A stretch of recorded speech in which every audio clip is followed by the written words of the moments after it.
ഹൃദയപൂർവ്വം, പേര് പോലെ തന്നെ ഹൃദയം മുഴുവൻ സ്നേഹം നിറഞ്ഞ ഒരു ഫീൽ ഗുഡ് സത്യനന്ദിക്കാട് ലാലേട്ടൻ ചിത്രം. അതിമനോഹരം എന്ന് പറഞ്ഞു കഴിഞ്ഞാൽ പറയാൻ വാക്കുകളില്ല. അത്രയും ഇഷ്ടപ്പെട്ട ഒരു മലയാള സിനിമ. വലിയ സസ്പെൻസോ ത്രില്ലിങ്ങോ അല്ലെങ്കിൽ ബിഗ് ബഡ്ജറ്റ് സംഭവങ്ങളോ അങ്ങനത്തെ ഒന്നുമല്ല. സിമ്പിളായിട്ട് സാധാരണക്കാരനായ ഒരു മോഹൻലാലിന്റെ സിനിമ. അമാനുഷികമായ യാതൊരു കഴിവുമില്ലാത്ത ഒരു ലാലേട്ടൻ. ഈ സിനിമയെ പറ്റി പറയുമ്പോൾ എന്തുകൊണ്ടാണ് മോഹൻലാൽ എന്ന താരം മലയാള സിനിമയിലെ ഒന്നാമനായി? എന്തുകൊണ്ടാണ് അയാൾക്ക് മാത്രം ഇത്രയും ജനപിന്തുണ? എൽ ബ്രാൻഡ് എന്നൊരു പദവി എങ്ങനെ അയാൾക്ക് ലഭിച്ചു? അതിനുള്ള ഉത്തരമാണ് ഇന്ന് രാവിലെ ഞാൻ കണ്ട ഹൃദയപൂർവ്വം. അതായത് ഒരു കാലഘട്ടത്തിൽ അയാൾ ഈ സിനിമയിലെ കഥാപാത്രം പോലെ ഒരുപാട് കഥാപാത്രങ്ങൾ ചെയ്തിരുന്നു.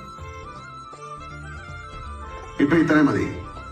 ഇനി എന്തെങ്കിലും ആവശ്യം ഉണ്ടെങ്കിൽ വിളിച്ചാൽ മതി, ഞാൻ വരാം.